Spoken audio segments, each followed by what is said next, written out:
My first day at the company felt like walking into a storm, not knowing if I'd make it out. The place buzzed with energy, folks rushing about with papers, phones glued to their ears, and the clack of keyboards nonstop. There I was, in my new blazer, trying to blend into the chaos, feeling like a sheep lost in the city. "Hey, you must be the new manager." "I'm Mark, head of the department." "You got a name, or should I just call you Newbie?" A voice cut through the noise, pulling me back to reality. I turned to face him, Mark, the guy I heard so much about. Tall, with a smirk that probably got him in and out of trouble, and eyes sharp as knives. "I'm Julie," I replied, trying to sound more confident than I felt. "And I'd prefer Julie over Newbie." He laughed, a deep sound that somehow made the room seem less intimidating. "Alright, Julie, let's see if you can keep up. This place waits for no one. You ready to dive in, or you gonna stand there looking scared?" His blunt words stung a bit, but I knew this was the real deal. No sugarcoating, no hand-holding. I was here to make a mark, not to be coddled. "I'm ready. Just show me where to start." Mark's smirk turned into a slight smile, one that said he might have underestimated me. "Come on, then. I'll show you the ropes. But don't expect me to go easy on you. You'll have to earn your keep here." As we walked through the maze of desks and buzzing lights, Mark rattled off names and projects, his words a rapid fire that I struggled to catch. "And another thing, don't expect everyone to play nice. This isn't kindergarten. It's a battlefield. You got the guts for it?" I nodded, feeling the weight of his gaze. "I didn't come here to play. I'm here to work and to win." "Good answer. Let's see if you mean it." Mark led me to my new office, a small space with a window overlooking the city. It wasn't much, but it was mine. The days that followed were a blur of meetings, deadlines, and learning curves steep enough to give anyone vertigo. Mark was relentless, always pushing, always demanding more. But behind the tough exterior, I caught glimpses of something else, a teacher, maybe even a friend. "Julie, this report looks like it was written by a 5-year-old. Do it again," Mark would say, tossing the papers on my desk without a second glance. "Or, you're gonna let Johnson talk over you like that? Stand up for your ideas, or they'll walk all over you." It was tough love, the kind that grated but also grew on you. Mark wasn't just teaching me about the job, he was showing me how to survive in a world where you're only as good as your last success. One evening, after the office had emptied and the city lights danced in the darkness, Mark knocked on my office door, a couple of beers in hand. "You did good today, Julie. Didn't think you had it in you to stand up to Johnson like that." I took the beer, our fingers brushing slightly. "Thanks, Mark. Means a lot, coming from you." We sat in silence for a moment, the city's hum a backdrop to our thoughts. "This place can chew you up and spit you out if you're not careful," Mark said, his voice softer than I'd ever heard. "But you, I think you might just make it." "Because of your tough love?" I teased, taking a sip of the beer. He chuckled, leaning back in his chair. "Maybe. Or maybe you're just as stubborn and hard-headed as I am." As the weeks turned into months, Mark and I found ourselves tangled in something more complicated than mentorship. Our after-hours chats turned into dinners, and those dinners turned into more. We knew the stakes, office romances were a big no-no, a taboo that could cost us both our jobs. But the heart wants what it wants, doesn't it?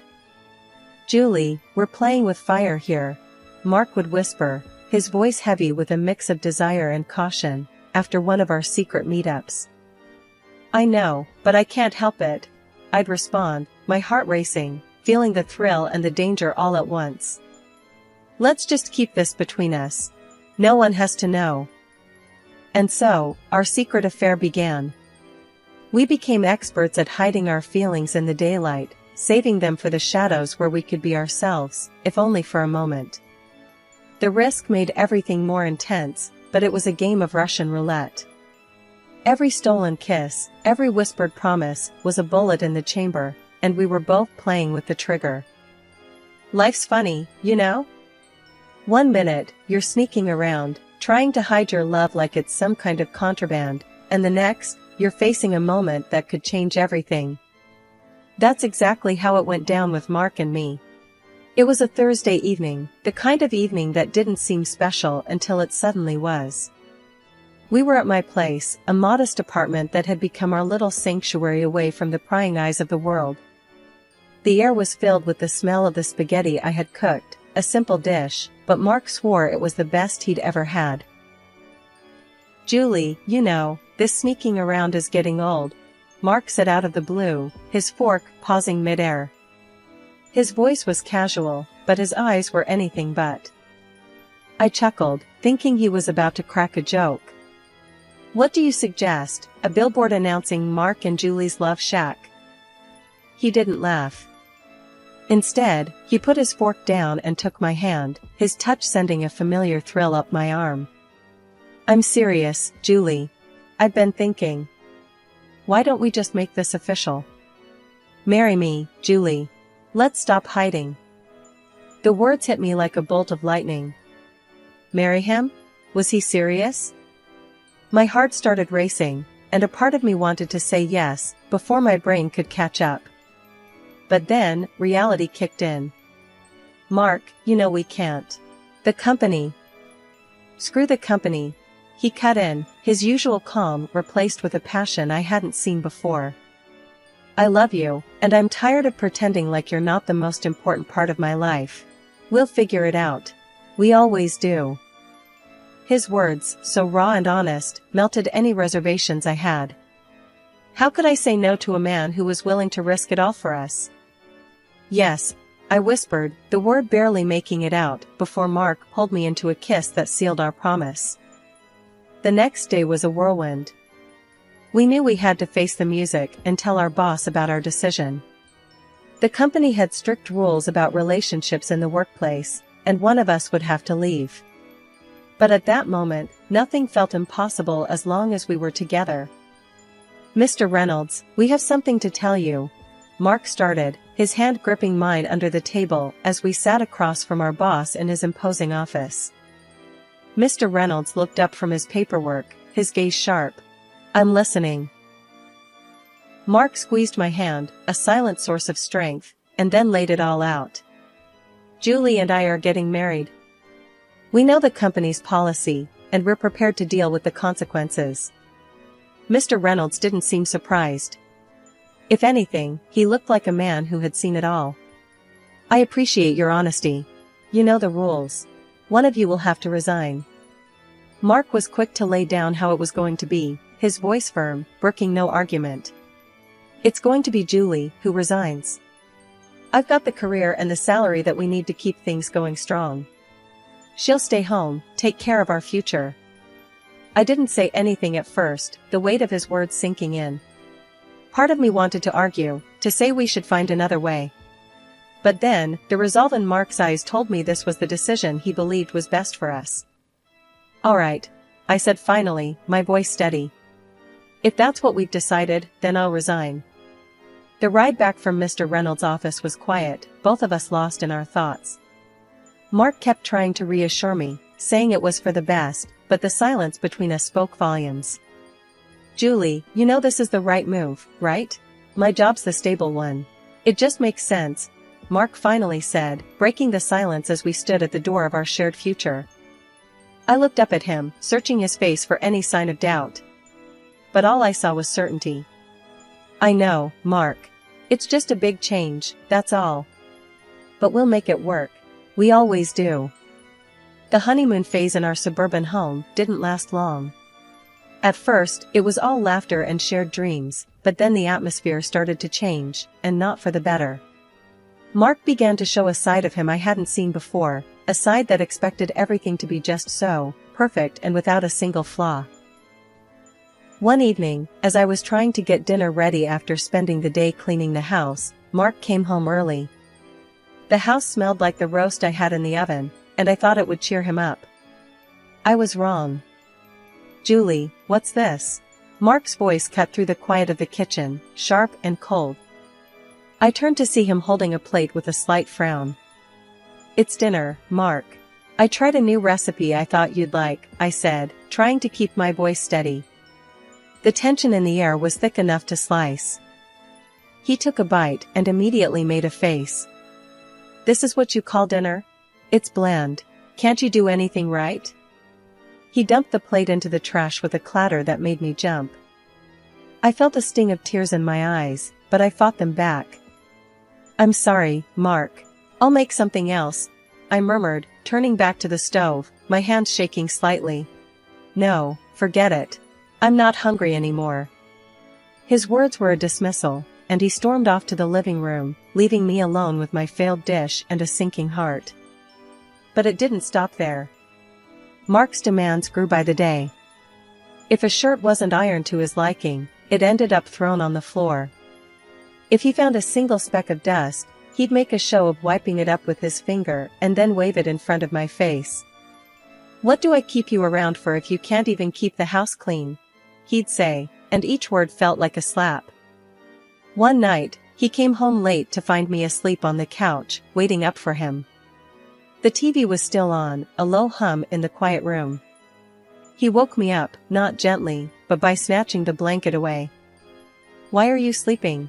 The house is a mess, he barked, his eyes scanning the room for any sign of disorder. I rubbed my eyes, confused and tired. Mark, it's 2 a.m. What mess are you talking about? He didn't answer, just stomped off to our bedroom, leaving me to wonder what I had missed. The next morning, I found a list on the kitchen counter, items he expected to be done by the time he got back.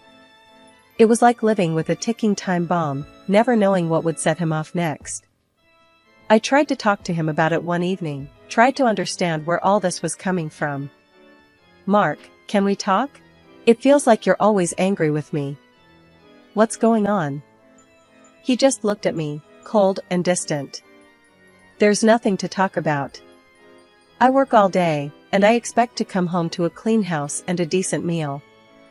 Is that too much to ask?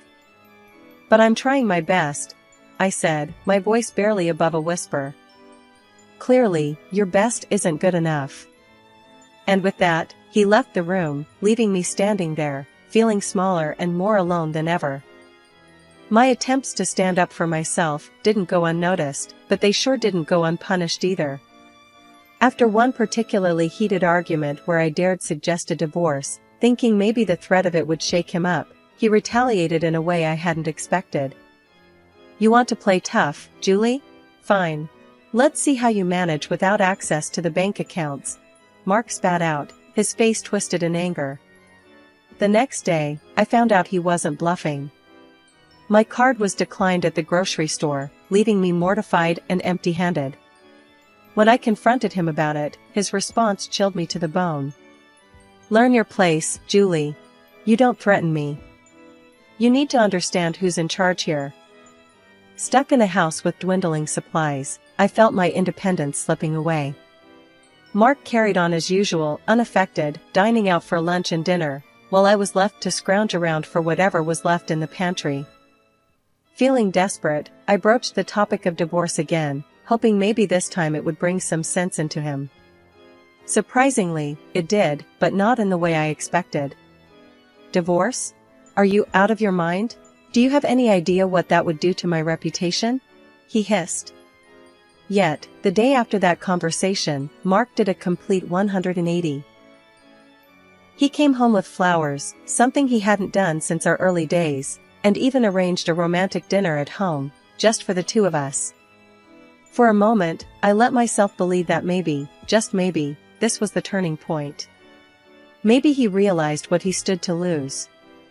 Maybe this was him trying to make amends. But like a mirage, that hope vanished as quickly as it appeared.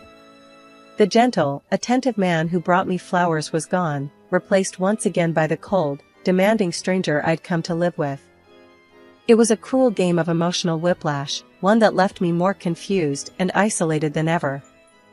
Mark's parents, bless their hearts, saw none of this. To them, we were the picture-perfect couple, living out a suburban dream. Whenever they came around, I played the part, smiling and nodding, while Mark played the doting husband. But heaven forbid I slip up, show a crack in the facade. The consequences, as Mark liked to remind me, were swift. One night, after his parents left from one of their visits, Mark decided my performance hadn't been up to par. "You could have been a bit more enthusiastic tonight. My parents think we're happy, Julie. Don't ruin that," he said, his tone icy. When I tried to defend myself, to explain that I was doing my best, it only angered him more. "Your best? That's your best? Maybe you need a night on the sofa to think about what your best really means." And just like that, I found myself banished from our bedroom, lying on the sofa in the dark, wondering how my life had come to this. Winter hit hard that year, turning the streets into skating rinks overnight. I remember thinking I should be careful as I headed out to the store, but caution wasn't enough to keep me on my feet. I slipped on the ice, felt a sharp pain, and then nothing but the cold seeping through my coat as I lay there, waiting for help.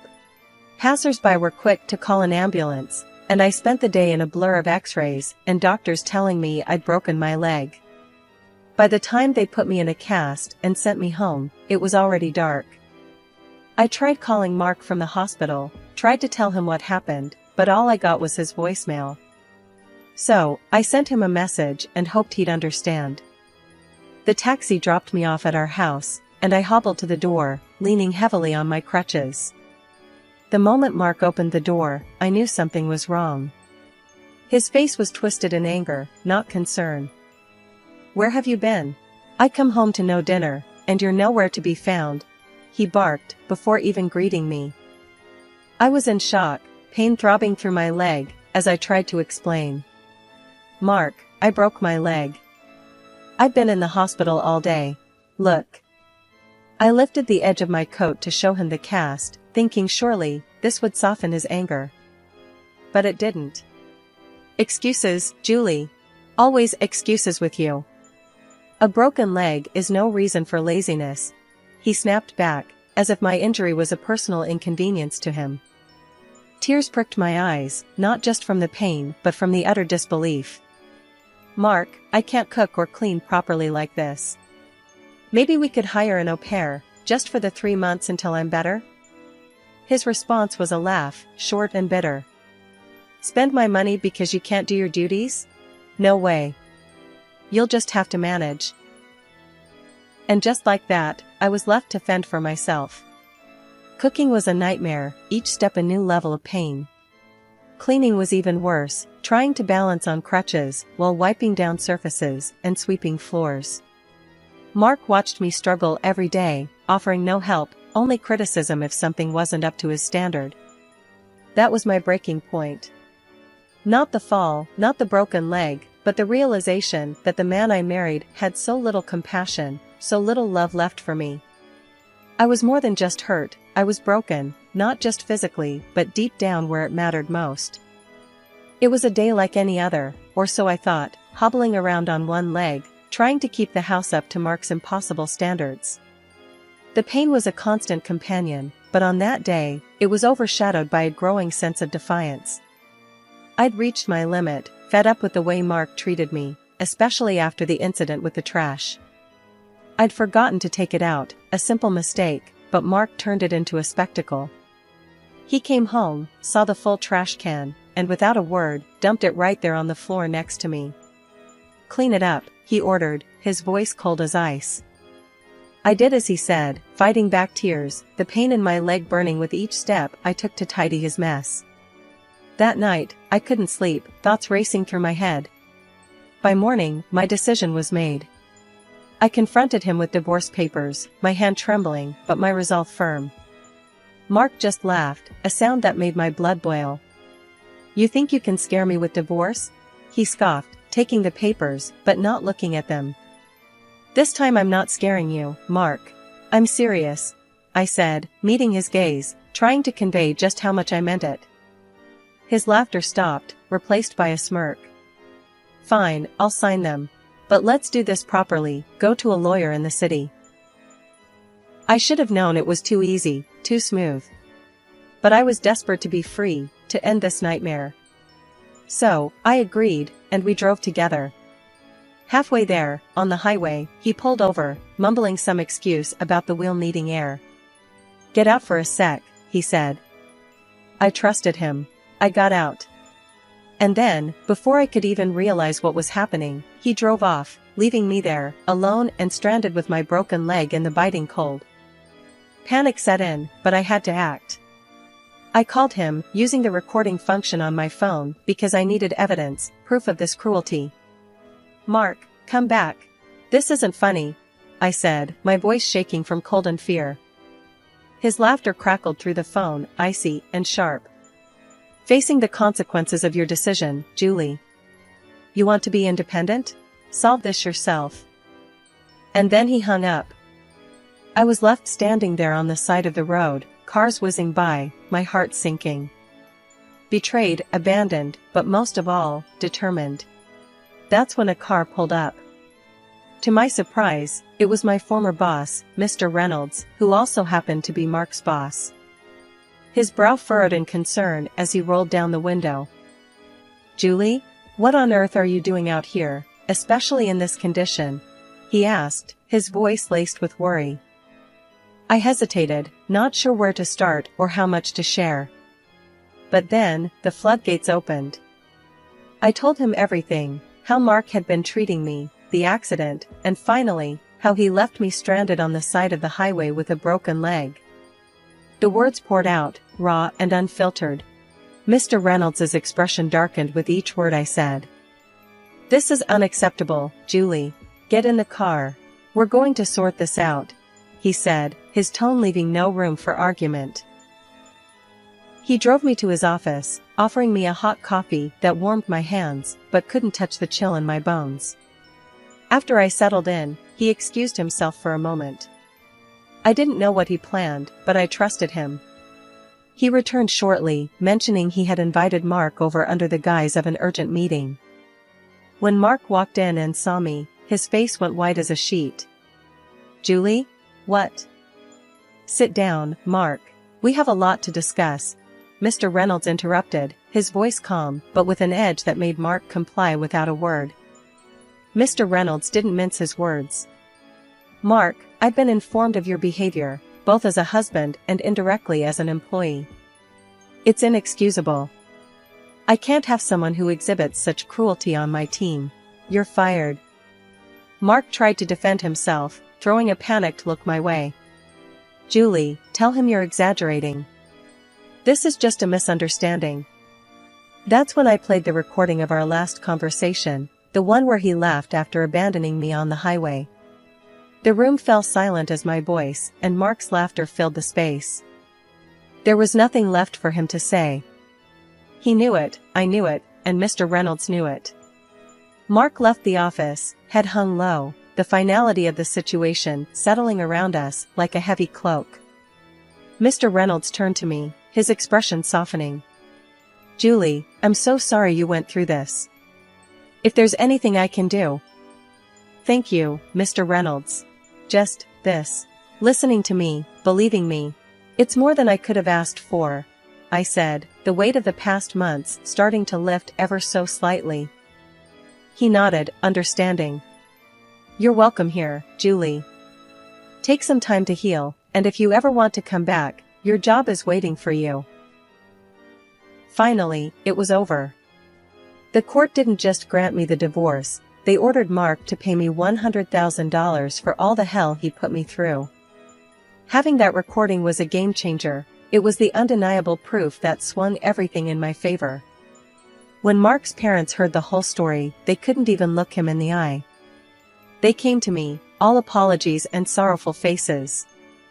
"We're so sorry, Julie. We had no idea." I told them straight. "You've got nothing to apologize for. It's not your fault he turned out this way." But inside, I felt a bitter sort of satisfaction knowing they saw Mark for who he really was. Losing his job was the cherry on top. Mr. Reynolds didn't waste any time showing Mark the door, and he made a point of telling me I was welcome back anytime. So, I went back to work, back to something resembling a normal life. It felt good, walking into the office, knowing I'd stood my ground and came out the other side stronger. With the divorce settlement, I rented a cozy apartment, a little place just for me. It wasn't just a new home, it was a fresh start, a place where the shadows of my marriage to Mark couldn't reach me. As the days turned into weeks, and weeks into months, the memory of Mark and all the pain he caused began to fade. I threw myself into work, into rebuilding myself and my life. I made new friends, rediscovered hobbies I'd forgotten I loved, and began to enjoy life again, on my own terms. Sometimes, colleagues would tiptoe around the subject of my divorce, but I'd just laugh it off. That chapter's closed, I'd tell them. I'm all about the next adventure now. And it was true. For the first time in a long time, I felt like I was in control of my destiny. Mark had tried to break me, but in the end, he was just a footnote in my story, a bad memory fading into insignificance.